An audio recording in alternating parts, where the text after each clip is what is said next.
Welcome to Aussie Finance Chronicles, where money, history, and power collide right here, down under.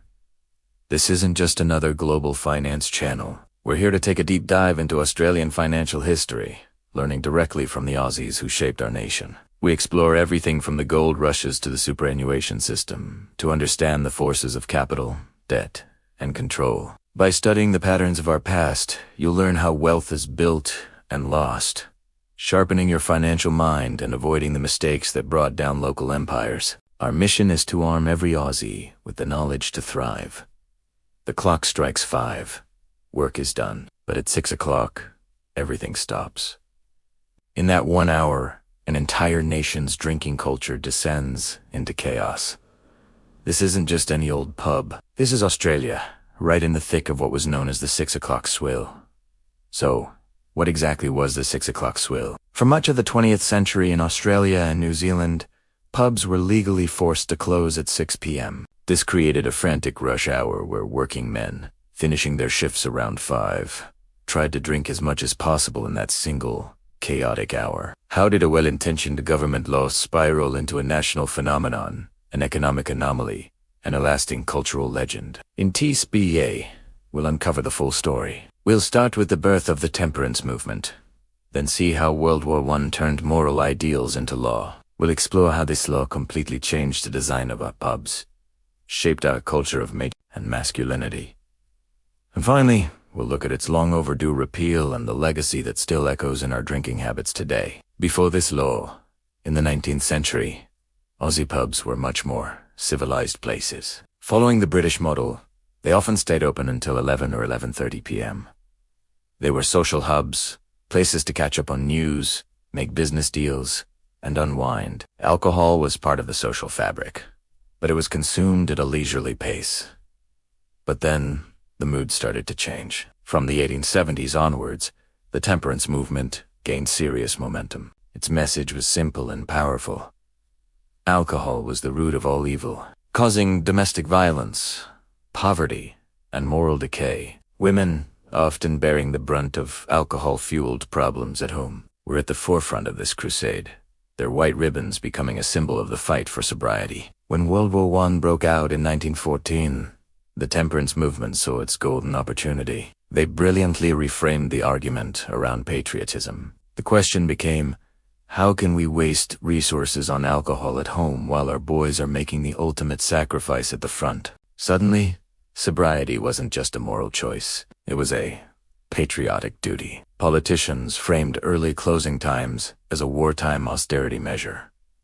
In 1915, South Australia put it to a vote. The people were given a choice of closing times, and a majority chose 6 p.m., not necessarily out of a desire for early closing, but as a way to reject the later options. Following South Australia's lead, the law quickly spread to New South Wales, Victoria, and Tasmania by 1916. A patchwork of state-based laws emerged, creating a continent-wide social experiment. The lawmakers hoped for a more sober, productive nation. What they got was the exact opposite. Instead of drinking less, men simply crammed their entire evening's consumption into one frantic, 60-minute window. The term swill, which emerged in the 1940s, perfectly captured the scene's sticky floors, a desperate rush to the bar, and an aggressive, chaotic atmosphere. As one journalist famously wrote, it was a howling, thirsty mob, 15 deep at the bar, with men calling for multiple beers at once. This created a bizarre economic bubble. For pub owners, the hour between 5 p.m. and 6 p.m. became the golden hour, generating a huge portion of their total daily revenue. Everything was geared towards maximizing sales in this tiny window. The architecture of the pub itself had to adapt. The cozy, partitioned rooms of the past were ripped out. In their place came long, tiled counters and floors, designed not for comfort, but for easy cleaning of spilled beer. Decorations were minimal.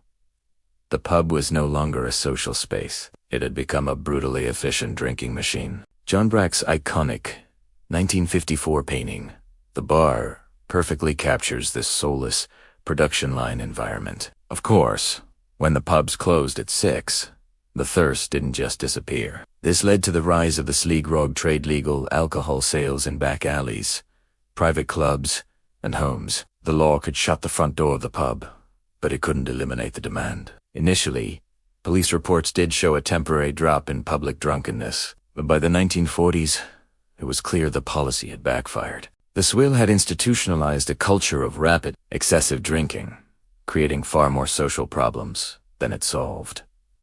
The Swill became a central ritual of Australian mission. Going for a beer after work was a rite of passage, a symbol of male bonding and solidarity. But this world was almost exclusively for men. The law physically divided the pub space. The main public bar became a men-only zone. Women were relegated to the ladies' lounge, a smaller, quieter, and often more expensive area, completely separate from the main action. Men-only signs were a common sight at bar entrances. The temperance advocates hoped that early closing would get men home to their families at a reasonable hour. The reality was grimly different. Men would binge drink between 5 and 6, then stumble home intoxicated, often leading to the very domestic problems the law was supposed to prevent. For many families, the Swill was a nightly disaster. The 6 o'clock Swill seeped into our national consciousness, immortalized in art like Braxton Bar and referenced in literature and film. It became an almost grimly celebrated part of the Australian identity. The irony was bitter. A movement designed to curb drinking had instead created a more destructive, less controlled way of doing it. Even through World War II, the law persisted. But by the 1950s and 60s, the pressure for change was immense. Post-war prosperity brought more leisure time, and as Aussies began to travel, they saw how the rest of the world enjoyed a civilized drink. The Swill started to look embarrassing and outdated. Tasmania had actually been the first to break away, moving to a 10 p.m. closing time way back in 1937. But the mainland states were slower to act, held back by the powerful influence of conservative church groups and their voting blocs. The first major domino to fall was New South Wales in 1955. Following a royal commission, the state moved its closing time to 10 p.m. The Swill was officially over in Sydney. Victoria followed in 1966.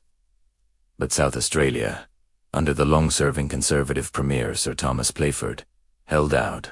It was the last bastion of the Swill. It wasn't until Playford lost power in 1965 that the path to reform was cleared. And so, in 1967, under the new government of Dunstan, the law was finally abolished in South Australia. A photo of Dunstan raising a glass after 6 p.m. marked the end of a 50-year era. Australia's pubs could finally civilize. The change was immediate. With longer opening hours, pubs could no longer survive as mere drinking factories. They had to transform. Food, live entertainment, and comfortable social spaces made a comeback. The pub meal and the beer garden became Australian institutions. But the legacy of the Swill lingers. While the frantic 1-hour rush is gone, sociologists argued that the 50-year experiment normalized binge drinking. The culture of drinking quickly and to excess, which was forged in the Swill, remains a challenge in Australia today. The story of the 6 o'clock Swill is a powerful lesson in the law of unintended consequences. It shows what happens when governments try to engineer social behavior without understanding the market or human nature. By restricting the supply of time, they inadvertently supercharge the demand. When we look at modern debates, like the lockout laws in Sydney, we see echoes of the past. The history of the Swill teaches us a vital lesson. Regulation can have unexpected and often counterproductive results. It's a reminder that a law's impact is not just about what it says, but about what it does to people's behavior. So next time you're enjoying a drink well after 6 p.m., take a moment to remember the chaos of the Swill and how one law warped a nation's culture for half a century. Thanks for joining us on Aussie Finance Chronicles. To learn more about how our history shapes our finances today, make sure you subscribe and hit that notification bell. We're proud to share these financial stories with our fellow Aussies, because together we can build a stronger, more knowledgeable Australia. We're glad you're here with us. See you next time.